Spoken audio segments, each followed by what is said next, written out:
back to another episode of Some Things, Some Places at Certain Times. First things first, I am looking at changing the name of this podcast, so if you are a loyal listener, which is probably like just my dad, keep an eye out. I will be changing the name. It should still be under all the same listings and everything, but be aware. So it's not done yet, but I will let you know when that is done. Let's get to it. This movie, Black Adam, just came out today as of recording this, and the new DC movie starring Dwayne Johnson. I know he put a lot of work into this movie. I know it took him quite some time, a few years, to get all the stuff together for this movie to make it the way he wanted it to be, and I appreciate that. I appreciate that he put work and pride into this movie, that he really cared about it. So that's something I think is reflected in this movie. Spoiler free as always to start. It was good. I quite liked it. I really enjoyed it. If you like action, if you like superhero movies, then I think you will enjoy this. If you like DC movies, I think you can definitely enjoy it. And it's not the best DC movie. It's not my favorite. But I think it's pretty good, and I think it kind of helps set the... I don't want to say the framework. This movie isn't like totally foundational, but I think it helps show what DC's leadership is trying to do with the future of their movies going forward. Because for the last few years, they've been kind of floundering around with these movies and what to do with them. Are they going to reboot them? Are they going to make sequels? If it's popular, they make a sequel like Aquaman, or like Suicide Squad was a soft reboot, but it's still very much within the same universe. Obviously a sequel, like everything that happened in the first movie exists in this movie, but it kind of totally changes the vibe of it and a lot of the cast. And what are they doing with Man of Steel? Are they getting a new Superman? They had meetings about replacing him, about Michael B. Jordan's Superman, about a different black-led Superman series on HBO Max, or a different movie. So they've been doing a lot of stuff, and it hasn't made a whole lot of sense. And I think with this movie, it's part of a statement of a lot of things that The Rock was pushing for, Dwayne Johnson, and I think it shows in the final product. And if you're a real DC fan, if you've been hoping that they would improve this situation, I think you will appreciate what comes out of this movie. So, the movie itself. The action was pretty good. I really liked it. A lot of the fighting was really good. It was never to the point where the CGI took me out of it or anything. And it's not like the most flawless CGI, of course, when you have a character like Atom Smasher who grows to be several stories tall. You know, it's not going to look totally real, right? But it's never anything that's so like poor quality that it takes me out of the movie. Like sometimes in The Gray Man, there were some sequences that were so over the top and with obvious CGI body doubles that it just really didn't feel good. You know, it didn't do anything to help the movie. But this one didn't really have anything like that. The story was powerful. It felt small in a way because it all took place inside one city for the most part. But it's a story about really powerful characters, particularly Black Adam, of course. And like Dwayne Johnson said, he said it like changes the whole power hierarchy of DC Universe or something like that.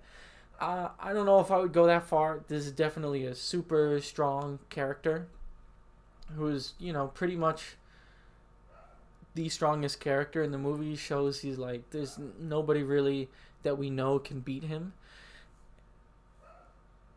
But I think it was never like the action was just like he's running around destroying everything. No one can hold a candle to him. Like the characters that fight him first, the Justice Society, they kind of come to blows with him. And, you know, because they're saying you're killing people, you can't be doing that if you're a hero. And, you know, then there's another overarching enemy that everybody needs to fight. So you're like, are they going to work together? Are they not? Things like that.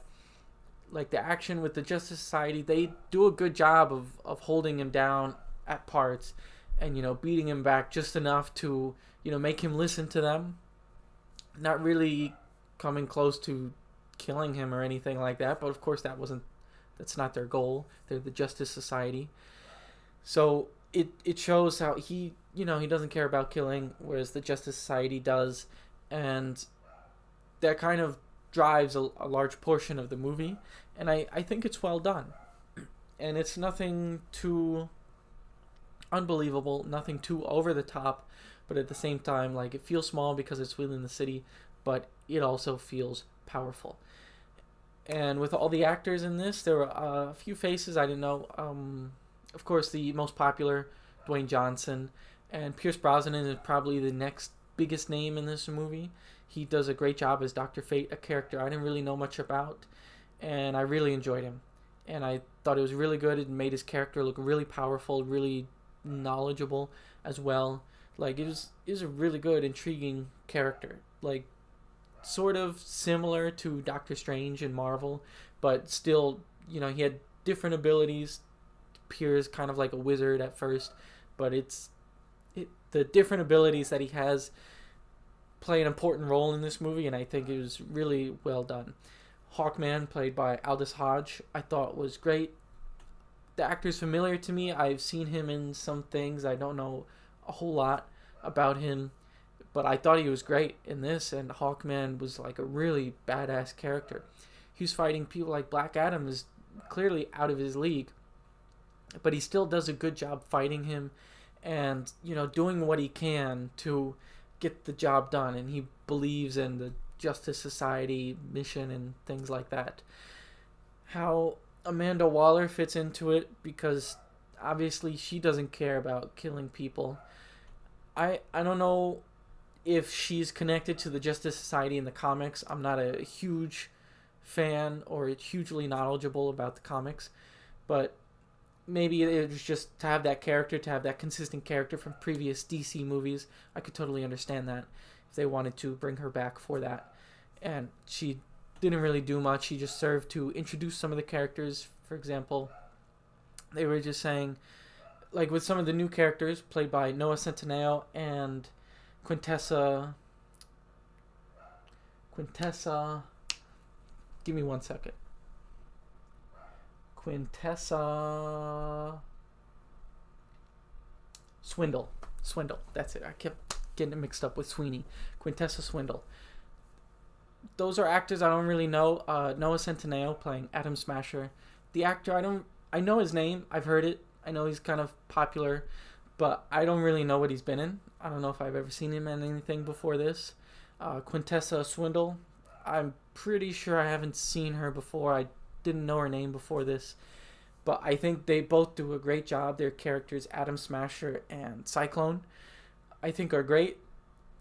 They do a great job portraying them, and the two younger members of the Justice Society in this, I think they play together well. They make a good pair, and the four of them together with Dr. Fate and Hawkman, I think they do a great job. Like, the team looks good and fun, and there's some good banter between them, but it's not like chock full of cheesy one-liners or anything. There's a couple moments, particularly between Hawkman and Atom Smasher, that were kind of funny, that fit in line with Atom Smasher's character in this. And it was just a couple parts. There's a couple moments where you can have a laugh, but it's very much a more serious, darker movie. So in the end, yeah, I really liked it. It's not my favorite DC movie. The beginning felt a bit out of place, almost too lighthearted. For the rest of it, it was like a kid running through the city, escaping from security. Kind of felt like maybe that's been overdone or something. But in general, I think the movie got better as it went along, and I thought the ending was good. If you're a real DC fan, stay to the mid-credits. And I really enjoyed it. I give it a 7 out of 10. So I'll get into some spoilers now. And you've been warned. If you haven't seen it, I recommend it. Go see it. If you like DC, if you like action, superheroes in general, I think you'll really enjoy this movie. And I think you'll appreciate the effort that The Rock went through to get this movie made. So that's that. Now getting into spoilers. Yeah, it's good. The beginning, like I mentioned just a minute ago, felt a bit too lighthearted. Of course, there's the connection to Shazam, right? Black Adam has the same power source as Shazam, and I understand that. And but this isn't a Shazam movie, right? The beginning just felt a bit cheesy, like I mentioned, overdone with the kid running through the city, running away from security. It was like, yeah, I've seen it before, and it didn't really. It wasn't really anything great. It wasn't bad. It's like I'm not gonna say the movie is a bad movie just because of that, but it just felt like a bit out of place compared to the rest of the movie. Because once Black Adam comes in, he's a really badass, strong character. He's beating up everyone and everything, and he's really good. Like The Rock, I think this is a character that really plays to The Rock's advantages. He's a big dude. He's a strong dude, and it really comes across on screen that he is powerful. So I think it looks great, and it's really well done. The action, as I mentioned, is all really good. Some of the things towards the end, when we have him breaking out of the prison, and so he could regain his powers and come back and help them. I think that was really good, really cool, really stylish, artistic. And I think DC movies in general have been more artistic, look more like they're from the page of a comic book than the Marvel movies have. Because Marvel, originally kind of grounded in reality, and now, of course, it's really expanded a lot more than that. But I think DC has always looked kind of different, and I think that's what they need to do. They need to make their movies look different than Marvel movies, instead of trying to compare them to each other and try to say, oh, they're finally on the same level as Marvel. Don't worry about that. Do your own thing. Make it look different. And I think this movie does look different. I really liked the stylization of certain scenes with the rock music and with certain types of music in the background or kind of in the foreground as all this action plays out, particularly in slow motion. I really like that stuff. I think it looks really cool.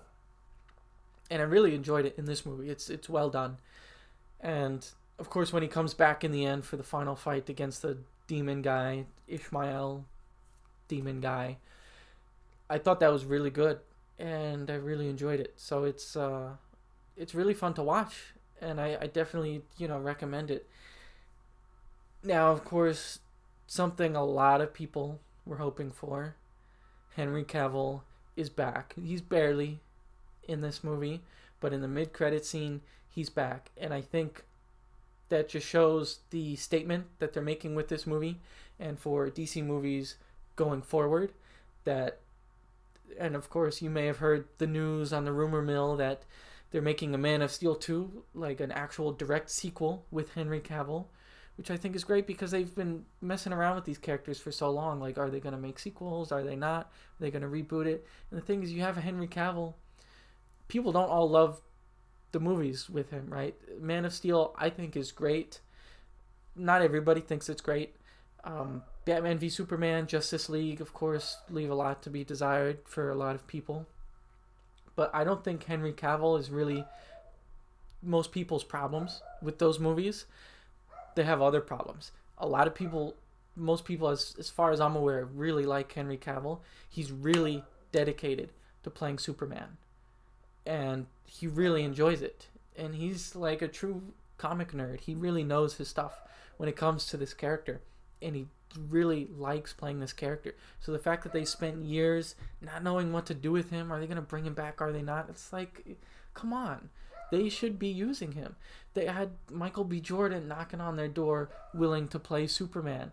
They had two top actors who can get in great shape for this role begging to play this character, and they were like doing nothing with it. And I think now, maybe thanks to The Rock's influence, maybe to some other things, new leadership at DC and Warner Brothers, a lot has happened to get it to the point where it is.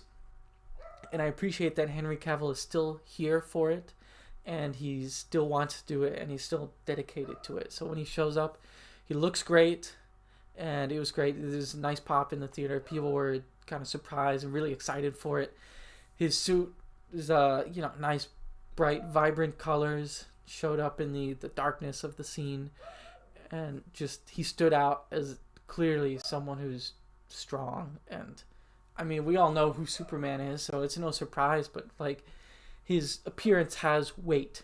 It has an effect, you know? So I think that played off really well on camera.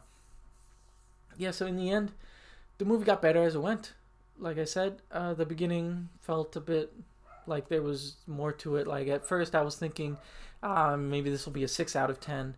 You know, some of the critic ratings haven't been that great. I don't think they were as bad as like the 44-something% on Rotten Tomatoes that the critics have given it. I don't necessarily, this isn't 8, 9 out of 10 or anything like that. But as the movie went on, I'm like, okay, this is good. This is a 7 out of 10. So that's my final judgment. 7 out of 10. I think it's really good. Recommend it. If you want to see it, your friends want to see it, I definitely recommend. So that's it. That's a review. And please keep loving movies. Bye-bye.